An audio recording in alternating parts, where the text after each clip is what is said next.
Hi guys, and welcome to a different kind of video. So as I was recording background footage, I was confused why tracking didn't work. Turns out I forgot to grab any of my equipment. So yeah, I'm still rusty. But anyway, that's not what this is about. On Discord, I have a reputation for having bad guides. Like, I have a lot of haters, and people are like, man, Unof guides are so bad. And so today, I want to answer the question, are my old guides really that bad? I'm going to start with what I think is possibly my worst guide ever, and it was so bad I actually had to take it down. You need to be a thief-based class, preferably an infiltrator or breacher. Okay, for starters, can we just take a moment to admire the production quality of this video? My computer at the time wasn't good enough to record, so I had to use PowerPoint, but oh well, at least all the information is correct.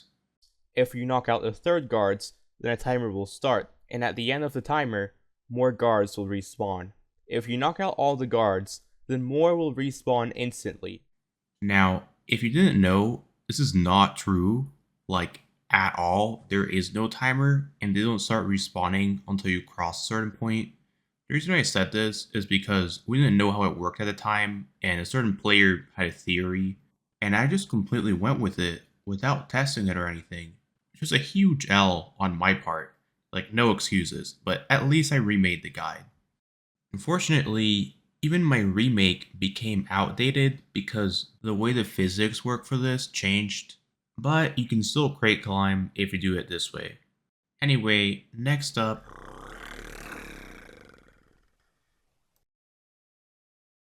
This guide will explain the steps and requirements for beating the Financier on Legend difficulty and obtaining the Capital of the World badge. whoa, why do I sound like that? Keep in mind that Legend Financier is probably the hardest mission in the game. I know some people have made fun of me for saying this, and I just want to say, at the time, the only other missions were the kill house and the deposit, so yes, it was the hardest mission, okay? But even now, it's like, forget the black site, forget the scientist, forget the cash. The financier might still be the hardest mission if you actually try to follow the guide. This is not optimal and unnecessarily complicated. This is a pretty cool edit though. I bet I was really proud of it at the time. Step 5. Getting Ryan. Getting Ryan isn't the hardest step, but it requires a lot of patience. Or you could just, lure him. There's two good spots to knock out Ryan. The first is in room M. Once Ryan gets there, knock him out. Yeah, there's just one problem, which is Ryan doesn't go into this room on Legend. So if you try following the guide and just wait here, by the time you're done with the mission, Hollow Knight Silk Song will actually be out. Overall, this guide was really bad because I didn't know about luring, so I recommended some really risky and suboptimal methods. But oh well, at least my remake doesn't have any mistakes. Oops, turns out you can actually avoid looping this camera. But oh well, that's a really small thing. Okay, let's move on to the SCRS. I made an entire detailed map for the SURS. Can we just take a moment to appreciate just how much effort went into making this? And let the suspicion meter reach almost 2 full bars, then run to the elevator. Press B to look through the microcam. Wait until the janitor is close to the edge of the wall and shoot the wall with your pistol. You at least have to give me credit for trying to record, even if my computer was actively dying. And obviously, this guide isn't the best, but at least I knew how to lure, which cannot be said about a lot of the other guides. Man, I really fell off. I mean, I don't make graphics this cool anymore. Anyway, it's Lake House time. Okay, I guess that's one way to do an intro. Welcome to the official Lake House Legend Stealth Guide. Wait, is this an official guide? Yeah, it better be good. This method requires a decent amount of out-of-sight perks, but it's generally one of the fastest and most reliable methods. Whoa, do you guys see that? Leave a comment if you know who Chromosome Bull is.